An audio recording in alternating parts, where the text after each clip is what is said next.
All right, today we're tackling a place you might think you know, but whose story is just, well, it's epic. We're talking about Malta. And look, when I say tiny, I really mean it. This place is small, but its history, it's absolutely massive. So epic, you'll be left wondering how it all fits on this one little piece of land. So why all the fuss? Well, just picture it for a second. You're smack dab in the middle of the Mediterranean. It's this critical choke point between Europe and Africa. For literally thousands of years, this spot was some of the most important real estate on the entire planet. Which brings us to the big question, right? How did a simple rock in the sea become the key to entire empires? To really get a story this big, you've got to start from the ground up. And I mean that literally. The whole story of Malta as this incredible fortress, it all begins with the very rock it's made of. So the island itself is built on 5 main layers of rock, laid down over millions and millions of years. But one of them is the key to the whole thing. Take a look at layer 4 there, Globigerina Limestone. It's this beautiful, soft, golden stone that the locals call franca. And here's the magic of it. It's easy enough to carve into these huge, imposing fortifications, but it's also fine enough for really delicate art. This stone, it's the literal and the figurative foundation of our entire story. Way before the famous empires showed up, Malta was home to this civilization that left behind some of the biggest mysteries in history. I'm talking about massive stone temples that are actually older than the Egyptian pyramids. And get this, they carve these bizarre grooves, almost like cart tracks, deep into the rock all across the island. To this day, nobody is really sure who made them or why. It's wild. But it proves one thing. Right from the very beginning, this island was a special place, a place worth building something incredible on. Okay, so why was this rock such a hot commodity? It really all comes down to one thing: geography. The island has these amazing deep natural harbors. They were just too valuable to pass up. I mean, it's the perfect spot for a naval base, a perfect trading post.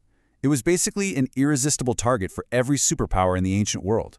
And so, you guessed it, a who's who of ancient superpowers came knocking on the door. First up, you had the Phoenicians, the master traders of the sea. They were followed by the powerful Carthaginians coming up from North Africa. And then, of course, the Romans. They totally got how important this place was and made it part of their empire for over 1,000 years. Okay, let's fast forward through a few centuries. Malta is now in the hands of a crusading order of knights, the Knights of St. John. And this is what sets the stage for the single most defining event in the island's history, the one that forged modern Malta in fire and stone, the Great Siege of 1565. We're talking about an absolutely epic, totally hopeless-looking struggle for survival. And when I say the odds were staggering, believe me, I'm not exaggerating. On one side, you've got the Knights of St. John. They're led by this 70-year-old grandmaster, a guy named Jean de Valletta. All told, they've got a few hundred knights and maybe 8,500 soldiers total. And on the other side, just the full might of the Ottoman Empire, the most powerful empire in the world at the time, with a massive invasion force of tens of thousands. Yeah, not great odds.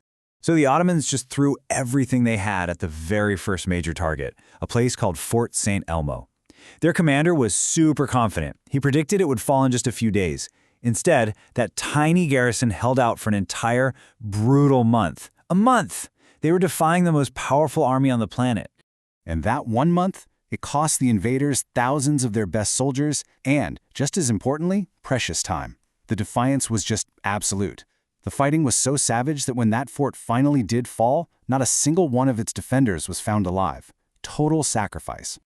Right when the defenders were at their absolute breaking point, when all hope seemed lost, something amazing happens. A surprise cavalry attack just charges out and creates total panic in the Ottoman camp. It bought them just enough time for a long-awaited relief force to finally show up from Sicily. The Ottoman army, totally exhausted, had no choice but to retreat. It was an unbelievable, impossible victory that pretty much halted the Ottoman advance into Europe. So what do you do after a victory like that? Well, the knights had survived, but just by the skin of their teeth. Grandmaster de Valletta knew they could never, ever let themselves be that vulnerable again. So he decided to build an entirely new capital city. A city built for one purpose: war. And their determination was just off the charts. Get this, at one point, the silver to pay all the workers ran out. So did they stop? Nope. They just started minting special brass coins instead. The motto on them says it all: not money, but credit. It was a city literally built on sheer willpower and faith. Word of their victory spread. The Pope sent over his best military architect. Donations started pouring in from all across Christian Europe. And the new city, of course, was named Valletta, in honor of that heroic Grand Master. It was engineered from the start to be one of the most advanced fortresses of its time. But you know how it is. History never stands still. The heroes of the Great Siege, the knights, they wouldn't rule Malta forever. As the centuries passed, their power started to fade. And that set the stage for two new European giants to enter the picture, Napoleonic France and Great Britain. So you might be asking, how did these once mighty knights just fall apart so easily? Well, the answer wasn't a big military defeat. It was a financial one. The French Revolution came along and seized all of the order's huge properties in France, which happened to be their main source of income. As you can see from this chart, their revenue just absolutely plummeted. They were completely broke. So, when Napoleon Bonaparte shows up in 1798, the once unstoppable order of knights just collapses, almost without a fight. But the story doesn't end there. The Maltese people themselves revolted against the French, and with some help from the British, they kicked them out just 2 years later. And from there, Malta willingly became a key naval base, a colony of the British Empire, a relationship that would last all the way until 1964. And this, right here, is what's so incredible about Malta. Every single one of these chapters we've talked about, from the Stone Age people to the British Empire, it's all physically etched into the island. This isn't history you read about in some dusty old book. No, it's written in the very stones you walk on. You can literally, in a single day, stand inside a prehistoric temple and then, a few minutes later, walk along the massive bastions of Valletta that were built to stop cannonballs. Every carved block, every wall, tells a piece of this incredible story. The island isn't just a place, it's a living museum. So after all of that, you're left with this one final question.